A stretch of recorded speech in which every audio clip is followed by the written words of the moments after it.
எல்லா புகழும் இறைவனுக்கே.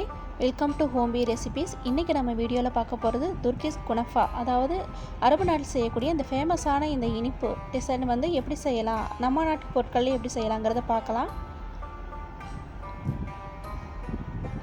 இதுக்கு நான் 150 கிராம் சேமியா எடுத்திருக்கேன்.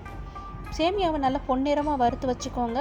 ஃபஸ்ட்டு நீங்கள் வறுத்து வச்சுக்கிட்டிங்கன்னா உங்களுக்கு ஈஸியாக இருக்கும். பால் 1/2 கப், கார்ன்ஃப்ளோர் 2 டேபிள் ஸ்பூன், மைதா 2 table spoon, lemon juice 1 teaspoon, rose essence அல்லது வேறு எந்த எசன்ஸ்னாலும் 1 டீஸ்பூன், வெள்ளை சர்க்கரை 2 table spoon, butter 3 table spoon, முந்திரி பருப்பு தேவைக்கேற்ப. இப்போ நம்ம இந்த சேமியா வறுக்கிறதுக்கு முன்னாடி நல்லா உடச்சி விட்டுக்கலாம். இது நல்லா உடச்சி விட்டால் தான் ஒன்று போல் ஒரே ஈவனாக நல்லா பொன்னிறமாக வறுக்க முடியும். சேமியா வறுத்ததுக்கப்புறமும் ஒரு பவுலில் வச்சு சேமியாவை நல்லா பொடிசாக நல்லா நொறுக்கிக்கோங்க. இந்த மாதிரி கலர் சேஞ்ச் ஆகிறது உங்களுக்கு தெரியும் நல்லா வறுத்துட்டே இருக்கும்போதே. அப்போ எடுத்து நம்ம ஆற வச்சுக்கலாம். இந்த டயத்தில் நம்ம எடுத்து வச்சுக்கிற சர்க்கரையை தண்ணியை ஊற்றி கொஞ்சம் கொதிக்க விட்டுக்கலாம். அதாவது நமக்கு எசன்ஸ் தேவைப்படும் இதுக்கு. இதில் நான் லெமன் ஜூஸ் மற்றும் ரோஸ் எசன்ஸை ஊற்றிட்டேன்.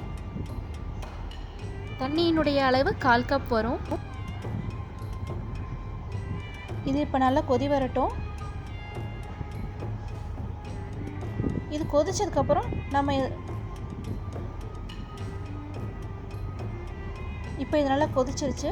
இதை ஒரு பவுலில் நம்ம மாற்றிக்கலாம்.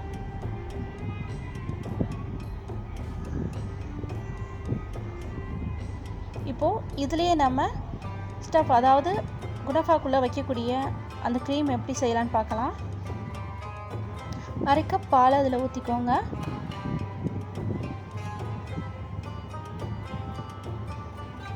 இதில் 2 டேபிள் ஸ்பூன் அளவுக்கு கார்ன்ஃப்ளோரை போட்டு நல்லா கட்டி இல்லாமல் கரைச்சிக்கோங்க. கார்ன்ஃப்ளோர் ஓரளவுக்கு நல்லா கரைஞ்சிடும்.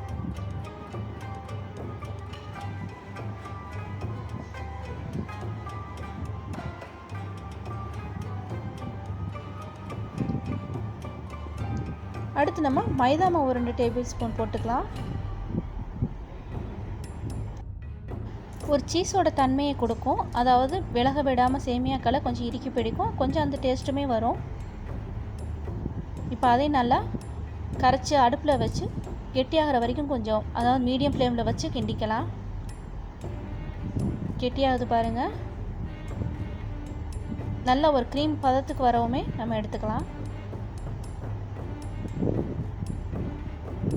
இப்போ நம்ம குனஃபா ரெடி பண்ணலாம். எடுத்து வச்சுருக்கிற பட்டரை நம்ம சேமியாவில் நல்லா போட்டு மிக்ஸ் பண்ணிக்கலாம்.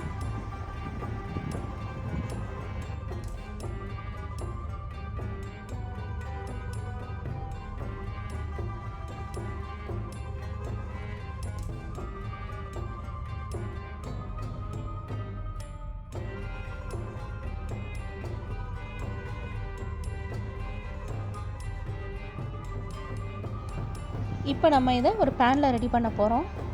அதாவது இந்த மாதிரி ஒரு பேன் இருந்தால் வச்சுக்கோங்க, அல்லது தோசை தவாவில் கூட நீங்கள் பண்ணலாம். இப்போ இந்த குனஃபா ஃபஸ்ட்டு ஒரு லேயர் போட்டுக்கலாம். ஒரு பாதி அளவுக்கு இந்த சேமியா மிக்ஸை வந்து நம்ம போட்டு நல்லா இந்த மாதிரி பரத்தி நல்லா அமுக்கி வச்சுருங்க. இந்த மாதிரி நல்லா ஒரு திக்னஸ்க்கு அமுக்கிடுங்க. அப்போ தான் அது நம்ம அடுத்து எடுக்கும்போது நல்லா செட்டாக இருக்கும். இப்போ நம்ம செஞ்சு வச்சுருந்த க்ரீமை அதில் ஊற்றிக்கலாம். இப்போ இதுக்கு மேலே மிச்சம் இருக்கிற அந்த சேமியா குனஃபாவையும் நம்ம மேலே போட்டுக்கலாம்.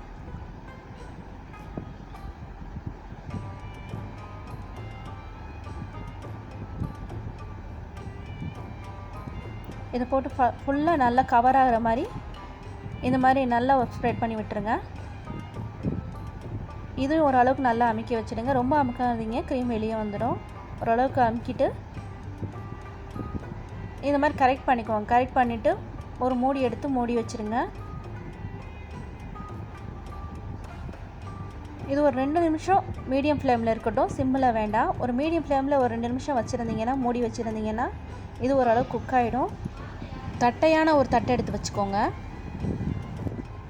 போதும், இந்த அளவுக்கு போதும். நமக்கு மேலே ஏற்கனவே நம்ம வறுத்த சேமியா அப்படிங்கிறனால இதுக்கு அவ்வளோ பேக்கிங் தேவைப்படாது. இப்போ இந்த மாதிரி நம்ம ஒரு தட்டில் மாற்றிக்கலாம்.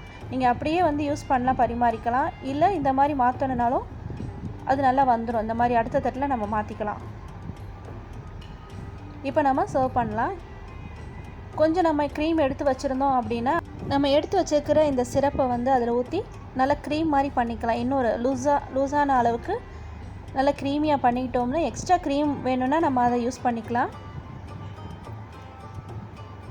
நம்ம சர்வ் பண்ணும்போது மேலே இந்த க்ரீம் ஊற்றி கொடுத்தோம்னா இன்னும் கொஞ்சம் அந்த க்ரீமோட டேஸ்ட் இன்னும் நல்லாயிருக்கும். கட் பண்ண முந்திரி பருப்பை அது மேலே தூவிக்கோங்க. அதோட நம்ம எடுத்து வச்சுருக்கிற அந்த சக்கரை சிரப் இருக்குங்களா, அதையும் அதில் ஊற்றிக்கோங்க. ஊற்றிட்டு கொஞ்சம் நேரம் நீங்கள் வச்சுருந்தீங்க ஃப்ரிட்ஜில் வச்சு சாப்பிட்டாலும் நல்லாயிருக்கும்.